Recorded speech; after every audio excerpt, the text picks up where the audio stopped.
This episode is brought to you by Columbus Reiki and Sound Healing, a peaceful healing space inside inspired by soul photography.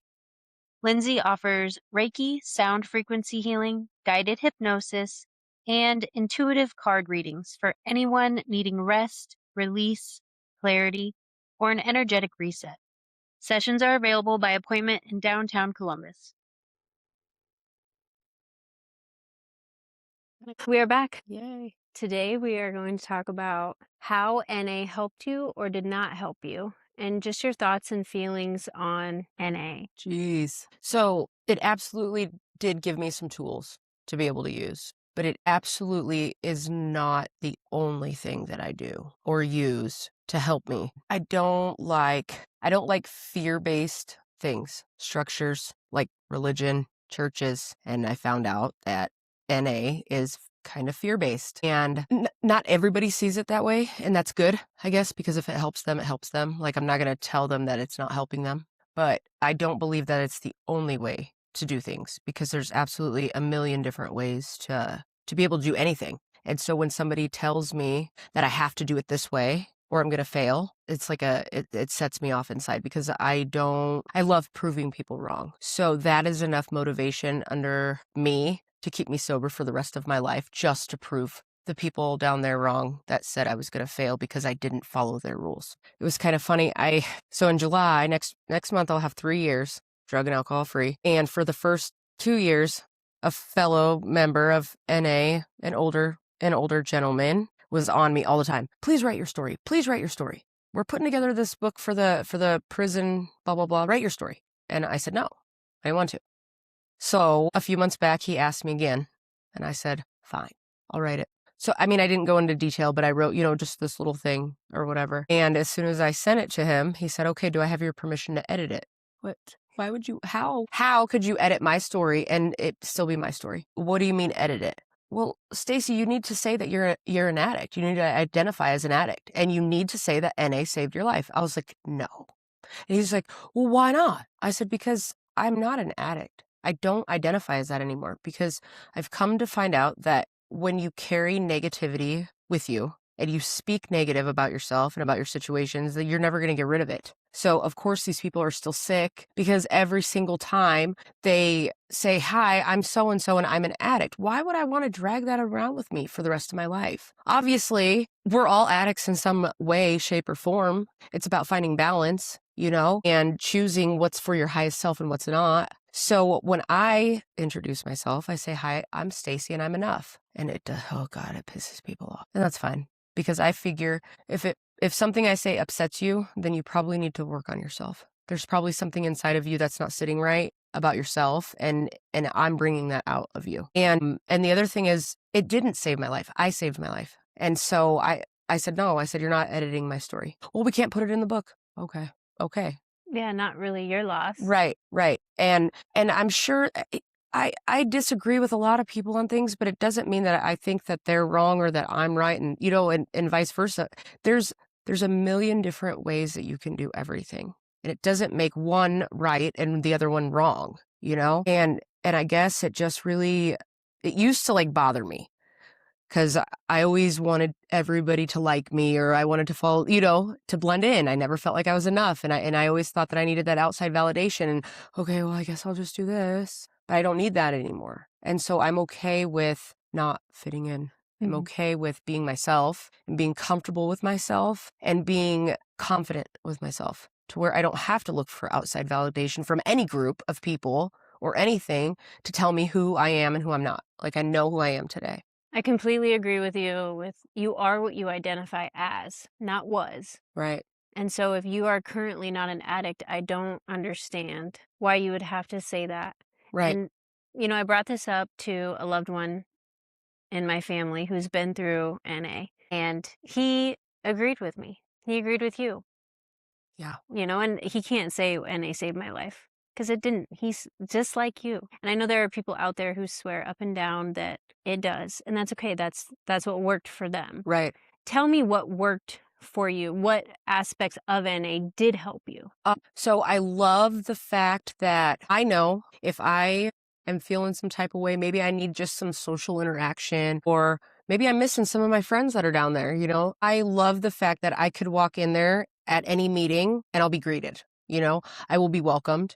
They're going to say that they don't judge me. That's bullshit, because absolutely they do. Because they expect you to be there Right. every single Right. And I'm sure there's people out there that don't see me down there as often as I used to be. And so there probably are assumptions. There probably are assumptions that I'm out using. Mhm. No, that's not the case. There's never the assumption that, oh, she's doing really good for No. herself. No. That's wild to me. Yeah. It's a one-track mind. Yeah. set. And I'm guilty of it too, because when I was down there, you know, all the time, and there was people down there that were down there and then all of a sudden they weren't, I automatically thought they were back out using. I really think it goes back to that fear-based thing, because they drill that in your head that if you don't go to meetings, you're going to relapse. They drill it in your head. If you don't get a sponsor, you're going to relapse. I don't have a sponsor. You're my sponsor. I absolutely have a million. This is kind of how when I give my story and I talk to different people and I give different like aspects of my life. So 3 years ago, when I decided to stop using substances, I was still miserable, still hated myself. My life was horrible. My perception on everything was negative. And so what I had to do and what worked for me was I always say that everybody carries around like an imaginary knapsack or a backpack or a fanny pack or whatever, some kind of luggage. It's invisible, right?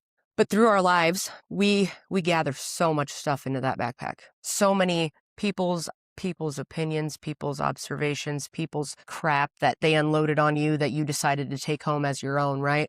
So when I decided to start going through my backpack and started to weed through the things that, was this really mine to carry for this whole time? Or was this so-and-so's that trauma dumped on me down the street, 2 years ago, and I decided not to let it go. Like I kept dwelling on it or bringing that part of it home with me. And it took me a long time. And there's still parts in that backpack that sometimes I'm like, that's not mine, or it's not mine anymore. And so then let it go. Right. And that's what I had to do, and we absolutely have the choice to carry that around with us all the time, or to sit down every day and go through it.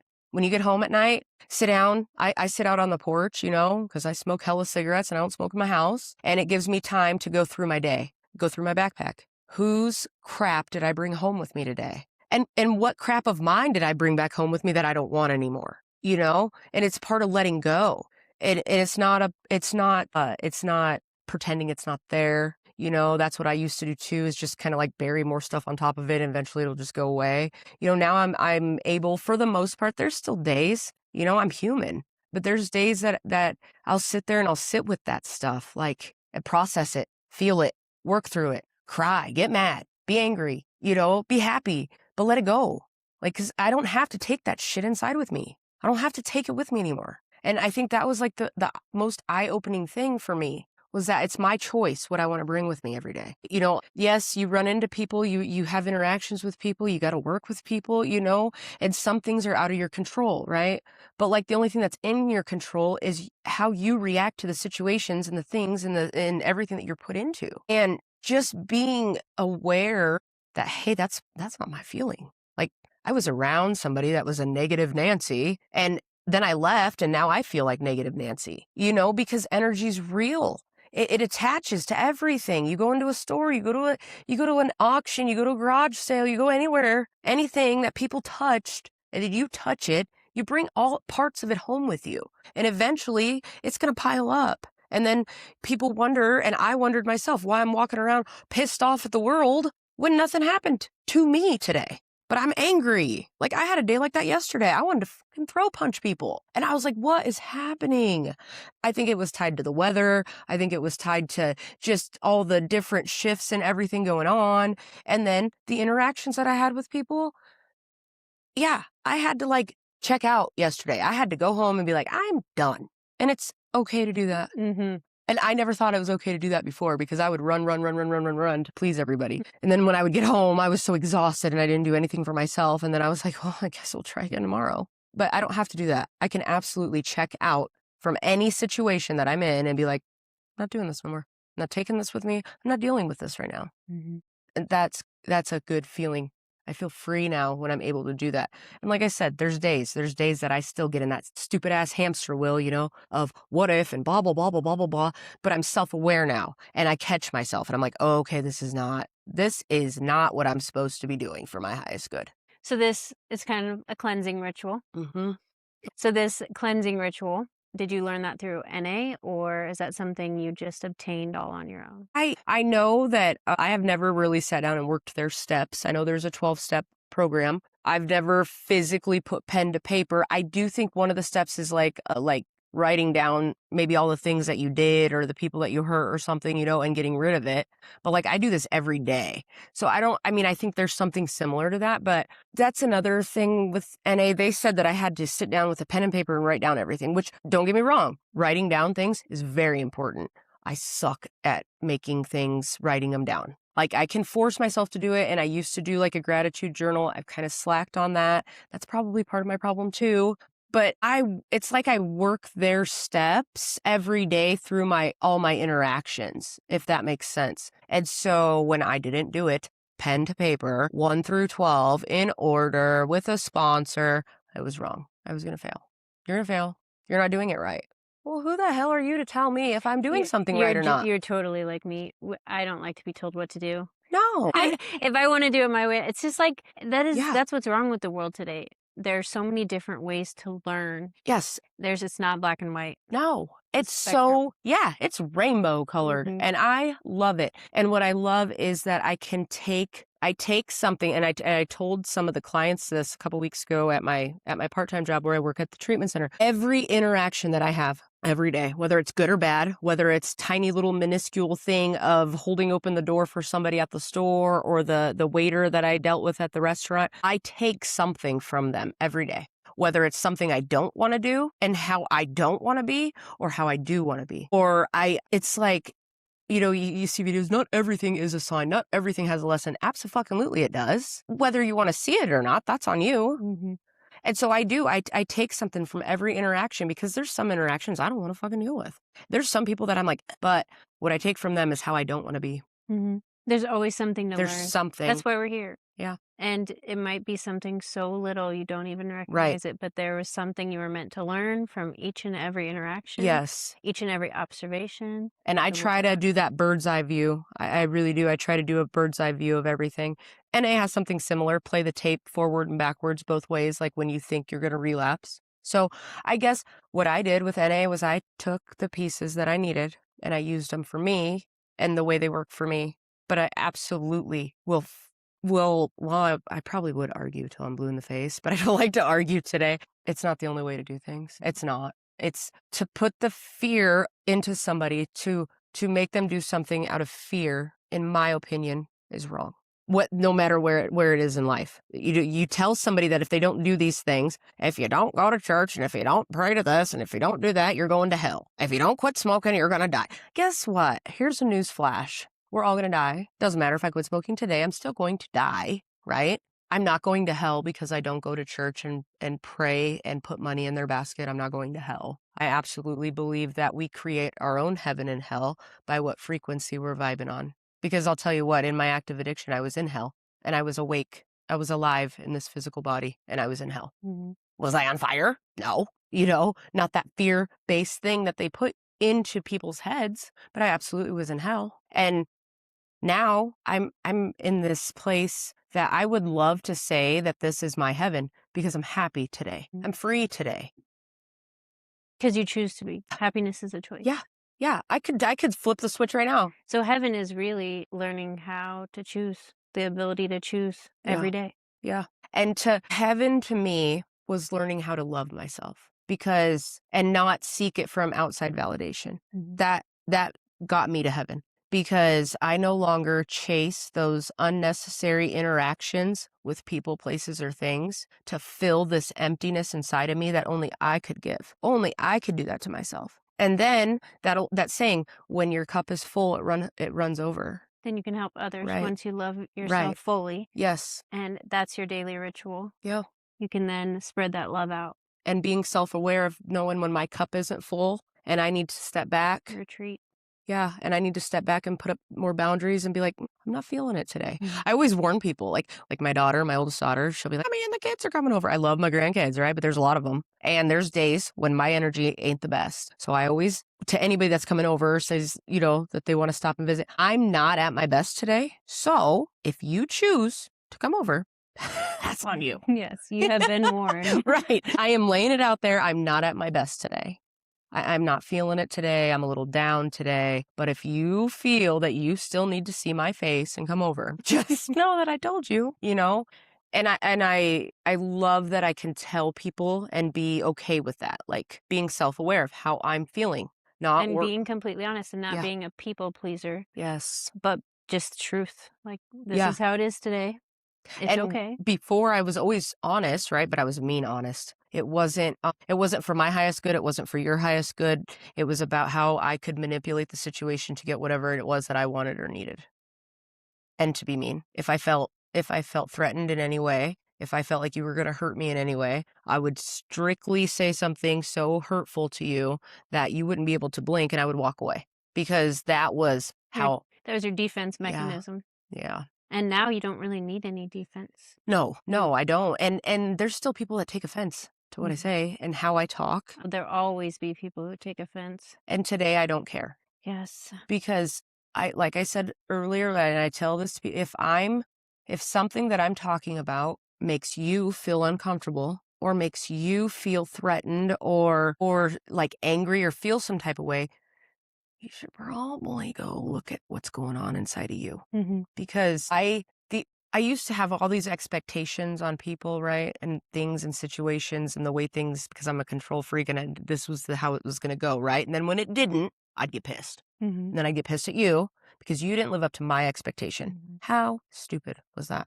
But I didn't see it then. So now the only thing that I try to have an expectation on is me, and it's just to be better than I was yesterday. That's it. And that goes for my kids, my grandkids, for you, for my coworkers, for anybody. Because when I start putting unrealistic expectations on people and then they don't meet those, then I'm mad. I'm And that's mad because you didn't do what I wanted you to do. right. That's so dumb. But that's the way I used to think. And I think that's the way a lot of people think. And even, with our own kids. Because And spouses. yeah, we have all these expectations. You're going to do this and you're going to do this. And you put all these little masks on. Think of all the little babies that are born. I did it when my grandson was born. He's going to be this and this and this. And I did it with my kids. And you're going to be the greatest this and this and this. Mhm. And then all of a sudden they start getting bigger and they start figuring out who they are. And they're not doing what you expected them to. Mhm. And then it's like, well, and so like I'm getting better at that because I mean, a big one was with my son, my baby boy, right? Like I've watched him on the football field since he was 4. He started playing flag football, right? All the way through,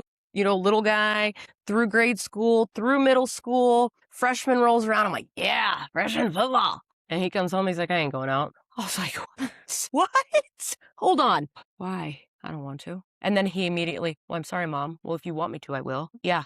And I was like, no. I'm like, how would I even feel right knowing that you were out there playing, but you didn't want to be there? But Mhm. that was how I used to be. Mhm. I said, I just need to take a little bit of time to come to terms with the fact I'm not going to be one of those football moms, Mhm. through high school, because that's what I assumed. That's what I expected. We should never make assumptions about Mhm. people. That's a really good example. Yeah.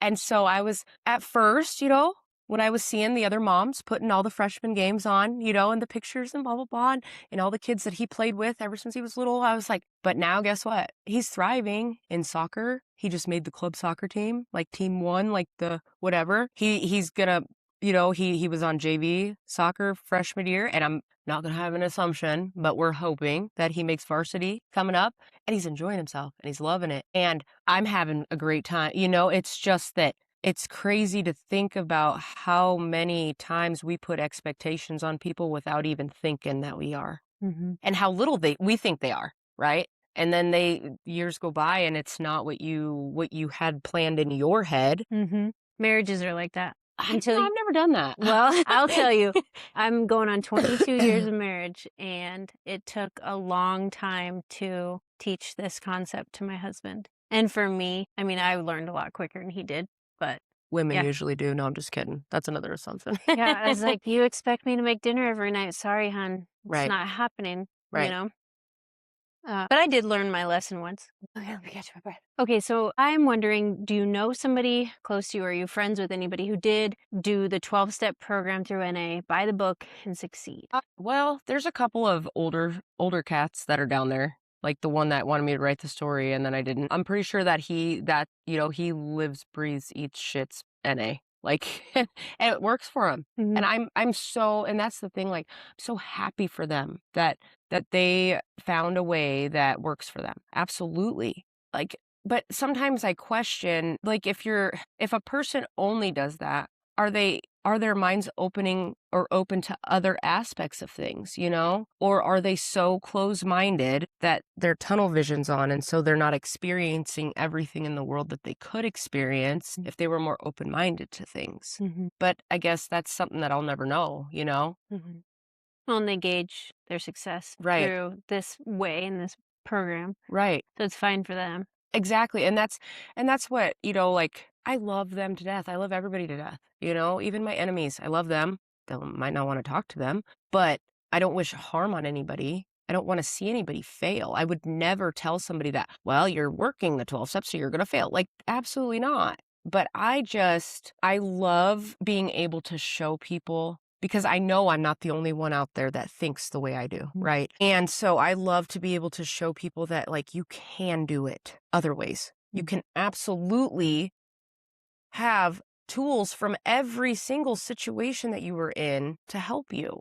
And they did give me tools. They did. Like I said, I love the fact that I can go in there and be welcome, I love the fact that they say it's a no judgment zone, but whatever. Whatever. But I know that that room's always open. Do you know what mhm, I mean? If I need it, it's there.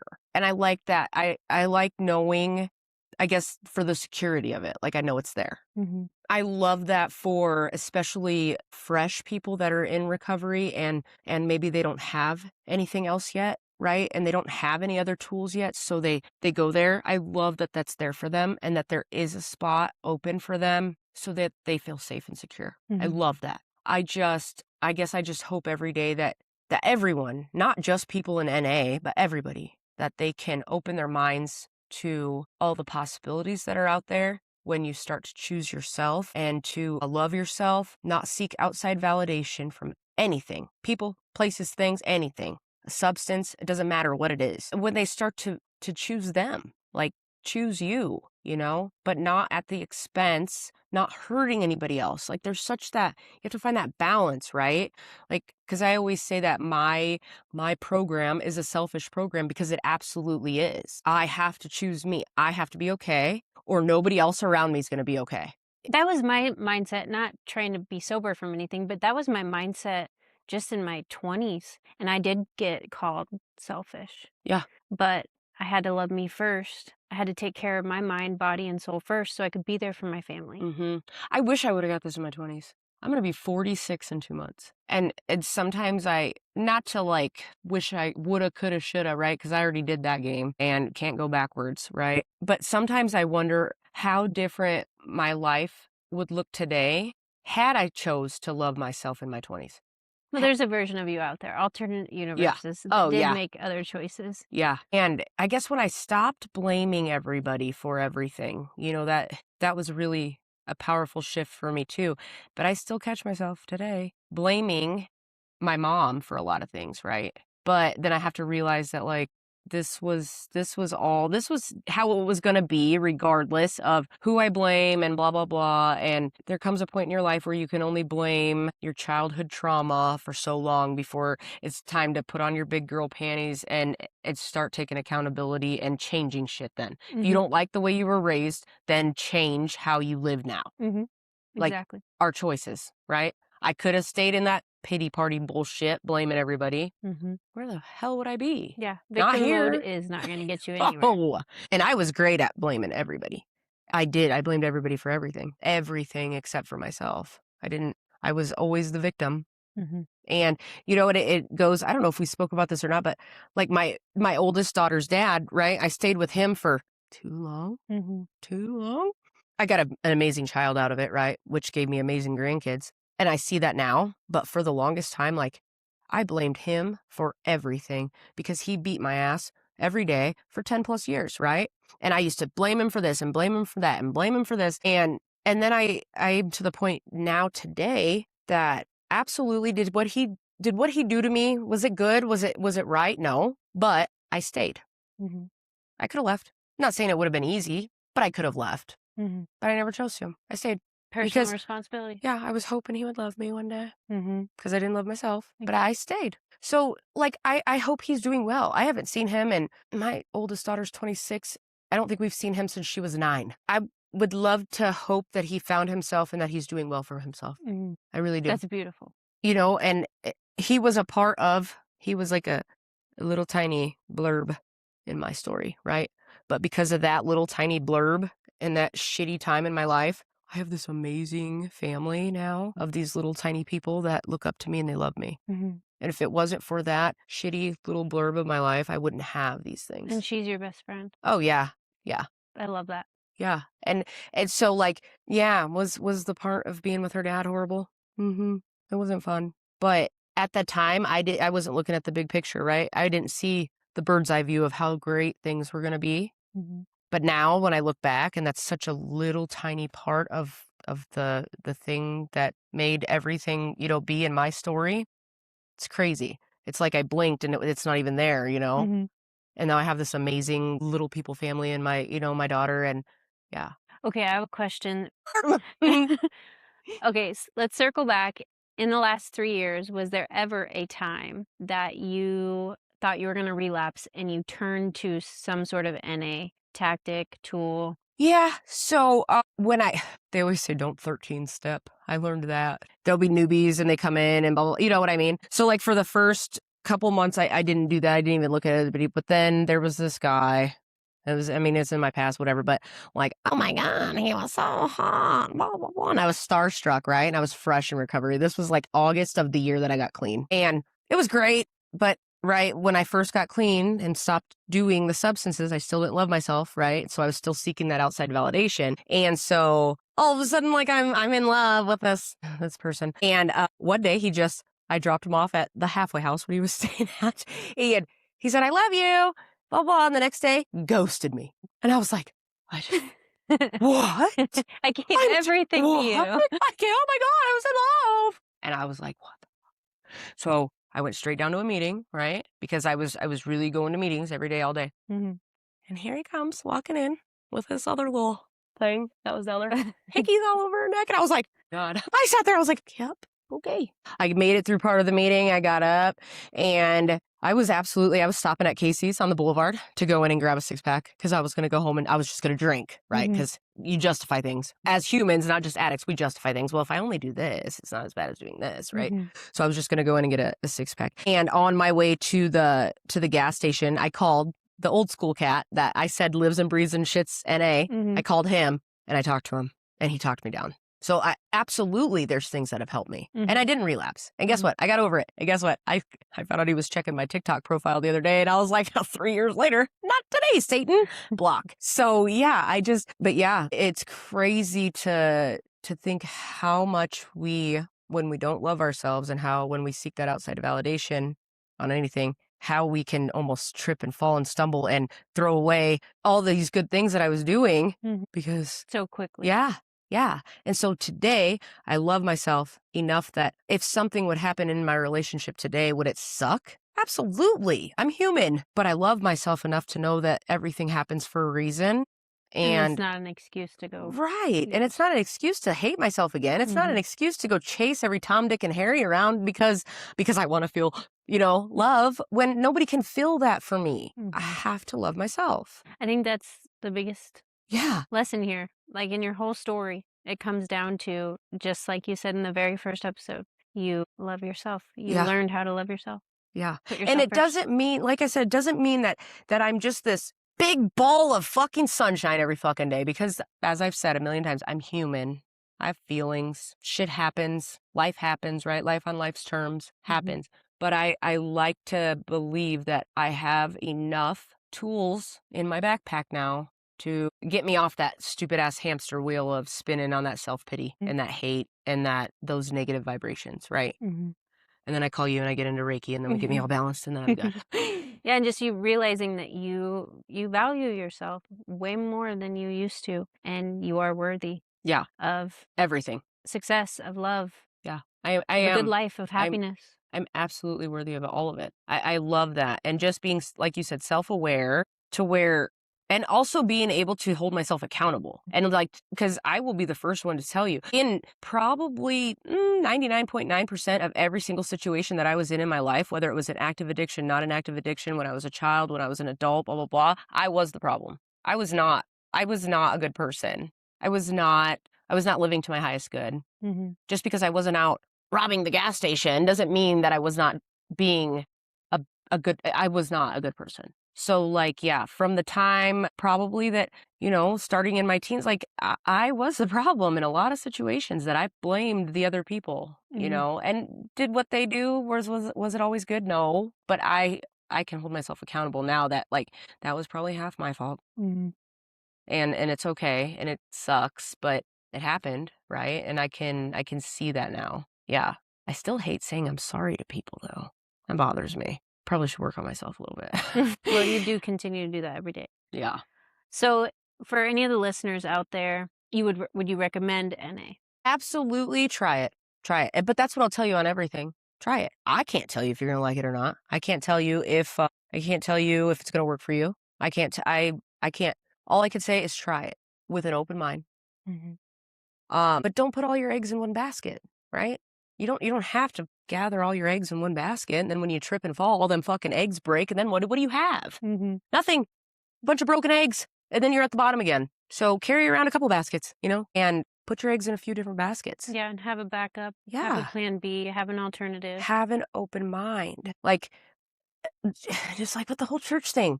Like, maybe there are people that are gonna thrive from doing church, and maybe they are doing it the right way, and they're not really assholes after they leave there, But you don't know till you try it. And you go in there with an open heart and an open mind, and you have to decide for you, not without anybody else telling you, this is how it is, this is how it is. Same with NA. Go in there with an open mind. I think it's important to, if you don't have any support system, if you are all on your own, you've burned every bridge imaginable in Which your there's life, a lot of people that are like that.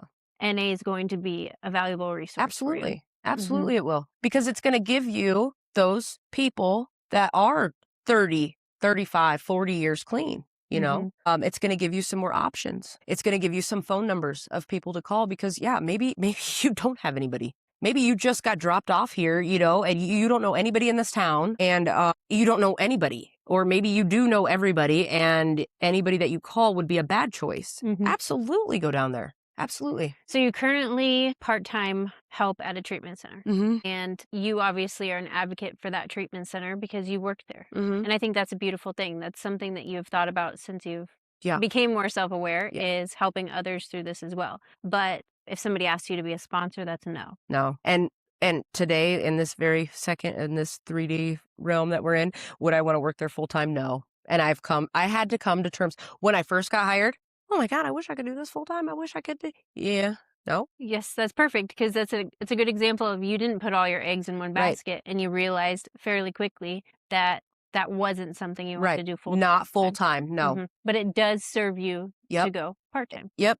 I work, every other weekend for just 5 hours, each weekend day. And that's it. And I think it helps me because, and I think it helps that place too, because I go in with a fresh set of eyes, right? Because we all know would you work at a place every single day, you kind of get in this autopilot, right? And so when I go in, it's been 2 weeks since I've been there. So I got a fresh set of eyes, different perceptions of things, different suggestions for things. And I don't have a bad taste in my mouth from something that happened yesterday to where I'm going to go in there with a chip on my shoulder or an attitude or an assumption about somebody. I don't have that. Hell, I don't even learn their names. By the time I learn their names, they're gone. I never see them again.